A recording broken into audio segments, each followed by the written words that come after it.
اعوذ بالله من الشیطان الرجیم بسم الله الرحمن الرحیم. ټول مخکې 15 شعبان نیمه شعبان مناسبات سره ټول مؤمنینو مؤمناتو مسلمانو ته عالم اسلام ته مراجعو ته خصوصا خود زمانه مولا ته هدیه تبریک و تهنیت عرض کو و د مولا والد بزرگوار ته هم هدیه تبریک و تهنیت عرض کو. ډیره مبارکه شپه او مبارکه ورځ ده چې د ورځې د ما او تاسو زمانه امام څنګه ولی العصر ده څنګه صاحب الزمان ده غو ولادت او تولد پر نور مبارک شوه ده او دا شپه او دا ورځ ډیره مبارکه ده. روایتو کې څوک سي د شپې ډیر فضیلت او ډیر عظمت او ډیره بزرګي ذکر شوی ده څه د برکات ولا شپې نو تویل شوی دی 15 شعبان شپې ته زه دی باندې مختصرا د اعمال ته خیام څه امام بقیر علیه الصلاه والسلام حواله سره حدیث دی یو کاس مولانا پښتنه وک مولا 15 شعبان شپې عظمت و فضیلت متعلق وخه مولا د تیس شب قدر نه هټ کر نور ټولو شپونه د کال افضل شپه نیمه شعبان یا 15 شعبان شپه ده. د شپې کوشش وکوي چې تقرب الهی حاصل کو خدای ته نږدې شوي او خدای نه فضل و کرم وغواړي او د شپه د ګناهانو مغفرت شپه ده. د شپې پروردگار عالم خپل ذات باندې قسم خوړلې ده چې زه یو سوال ولا یو سائل هم خپل دارنه واپس خلیل وس نو پسوم مگر دا چې هغه حاجات ز پر کوم سوا د دات نه فرمانه والا گناه او معصیت والا سوال کړي وی غز نه پر کوم. او مولای چې دا شپه موسی اهل بیت سره مخصوصه شپه ده لکه څنګه شب قدر شپه پیغمبر سره مخصوصه شپه حساب شوی ده. یقینا اهل بیت مخصوصه شپه ده چې د شپې 255 هجری ده د مولا زمانی مولا ولادت شوه ده صبح صادق ټیم سره سامرا کې نو د دې فضیلت اندیشنه څرګند ده. د شپې څه عملونه چې زه ته عرض کوم یو عمل دا دی چې انسان غسل وکي غروب ټیم سره نیمه شعبان یا شب 15 شعبان نیت سره غسل وکي. او دویم عمل دا دی چې شب بیداری ده یعنی انسان په کوه د شپه اباس لوړ نشي سره خوب ونه کی ورکی بهتره دی چې مخام نه سبه پوری انسان د شپه تیره کی. امام سجاد علیه السلام یې چې چا د شپه تیره کړه بیدار پاتې شو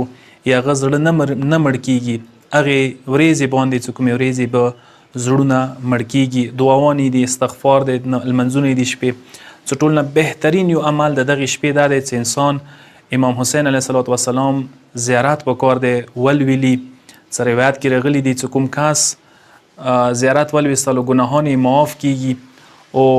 کوم کس دا زیارت ولوستل د سوي چې 1,24,000 انبیاء سه لاس ملاو کو یغه ارواح سه د سوي مصافحه وکړه او دا زیارت حج او عمره سره برابر ثواب رغلی دی. دین علاوه مفاتيح الجنان کې دعاوانی رغلی دي څنګه تاسو خلاص کو یا دعاوانی تاسو وکسو غل بستای شي یو زوال ټیم سکم صلوات د مخصوص د هغه صلوات دغه شپې الوستای شي. دینه هټ کار اینن شپې 15 شعبان شپې دعای کومیل عمل رغلی د ډیر زیات ثواب ده. دینه هټ کار 100 مرتبه تسبیحات دي د کوم تشرکات کې سمو توسی سبحان الله والحمد لله ولا اله الا الله والله اکبر د 100 ور الوستله مستحب ده ثواب ډیر زیات ده. دینه علاوه یو عمل دا دی چې انسان 2 رکعت المنځ وکي. اول رکعت کې الحمد نه بعد سوره کافرون وای بهتره ده. دویم رکعت کې الحمد نه بعد توحید وای سوره قل هو الله احد وای بیا چې کوم بیبي ولا تسبیح دی هغه برعکس الټا طریقې سره یعنی اول سبحان الله وای 33 مرتبه بیا الحمدلله وای 33 مرتبه بیا الله اکبر وای 34 مرتبه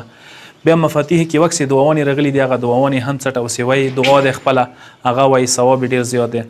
او دینه هټ کر یو عمل دا دی چې د شپې نماز جعفر تیار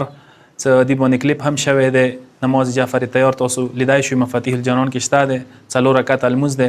هغه نن شپې شب قدر یعنی نیمه شعبان شپې باندې ډیر زیات فضیلت لري ډیر زیات ثواب لري. دین علاوه یو 4 رکعت المز ده کچوږي کوي شي دا هم مستحب ده چې خو ګران لګ د سیده صدیقی الحمد نه بعد هر رکعت کې 100 مرتبه قل هو الله احد الوستله ده. او بیا ورځ چې کومه د 15 شعبان ورځ کې ټول نه غټ عمل ټول نه مهم عمل د 12 امام عجل الله تعالی فرجه الشریف زیارت دی چې انسان په کار دی هغه زیارت ولولي. او اخیری شي ته اشاره کوم هغه دا چې کله دا میاشته اخیری 3 ورځې راشي، یعنی 27 28 29 یا 28 29 30 دی 3 ورځو کې روژه مستحبه ده چې انسان یې ونیسي وساتي. نو پروردگار عالم نه دعا کو پروردگار د موته نیمه شعبان 15 شعبان شپې عملونو عبادتونو ثوابونو توفیق نصیب کی ان شاء الله. پروردگار عالم د شپه او د ورځې مو تاسو ته مبارک وګرځي او دعا کوو چې پروردگار عالم د منجی عالم بشریت، امید مستضعفان جهان، منتقم خون شهدای کربلا و یوسف زهرا ظهور باندې بیړه وکي، موږ ته دغه ظهور خوشخبری نصیب وګرځي ان شاء الله. والسلام علیکم ورحمت الله وبرکاته.